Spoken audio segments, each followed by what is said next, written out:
ఉన్నప్పుడు కేవలం రిజర్వేషన్లకు మాత్రమే పరిమితం కాకుండా వెనుకబడిన కులాలందరినీ కూడా ఐకమత్యంగా, వెనుకబడిన కులాలంటే బ్యాక్వర్డ్ క్యాస్ట్ కాదు, బ్యాక్ బోన్ క్యాస్ట్లు అని చెప్పేసి ఆ రోజు జగన్మోహన్ రెడ్డి గారు బహిరంగంగా చెప్పేదే కాకుండా ఆచరణలో కూడా పెట్టేసి అనేకంగా కూడా మంత్రివర్గ కూర్పు దగ్గర నుంచి వారికి సామాజికంగా అభివృద్ధి చేసే దాంట్లో కానీ అన్ని రకాల కూడా తోడ్పడారు.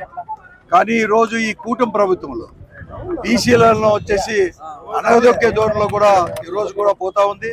ఒక సంక్షేమ కార్యక్రమాలు ఇచ్చే దాంట్లోనే కాకుండా ఈ రోజు ఏదైనా కానీ బీసీ వారు గలమిప్పితే, వారికి జరిగిన అన్యాయాన్ని గలమిప్పితే చాలు ఈ రోజు వారిపైన కూడా తప్పుడు కేసులు పెట్టి వారిని అనేక రకాల కూడా ఈ రోజు కూడా సతమతమయ్యేటట్లు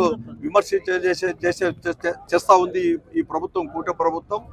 ఈ పరిస్థితుల్లో ఐకమత్యంగా కూడా వెనుకబడిన కులాలన్నీ కూడా ఒక చోట చేర్చి ముందుకు పోయేదే కాకుండా వారి హక్కులను పరిరక్షించుకోవడానికి ఒక ప్రణాళిక రూపొందించుకోనికి వైఎస్ఆర్ కాంగ్రెస్ పార్టీ ఆధ్వర్యంలో జోనల్ మీటింగ్ అనేది కూడా జరుగుతోంది.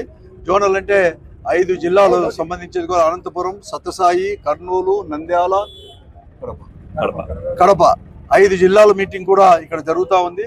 ముఖ్యంగా బీసీ రాష్ట్ర వైఎస్ఆర్ కాంగ్రెస్ పార్టీ బీసీ యొక్క రాష్ట్ర అధ్యక్షులు రమేష్ యాదవ్ గారు, అలాగే వర్కింగ్ ప్రెసిడెంట్ రమేష్ గౌడ్ యొక్క ఆధ్వర్యంలో ఈ అనంతపురంలో కూడా జరుగుతుంది. దీనికి అందుకోసమే అందరికీ కూడా నేను మనవి చేస్తున్నాను.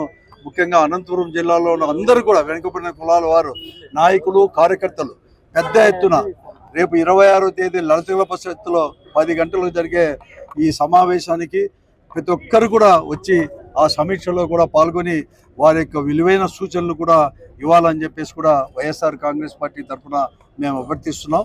మరీ ముఖ్యంగా సమన్వయకర్తలు, ఈ అనంతపురం జిల్లాలో పార్టీ యొక్క సమన్వయకర్తలు, అసెంబ్లీ సమన్వయకర్తలు అందరినీ కూడా దీంట్లో కూడా దాన్ని జయప్రదం చేసే దాంట్లో పెద్ద ఎత్తున కూడా శ్రద్ధ వహించాలని చెప్పేసి వారందరినీ కూడా నేను మనవి చేస్తున్నాను.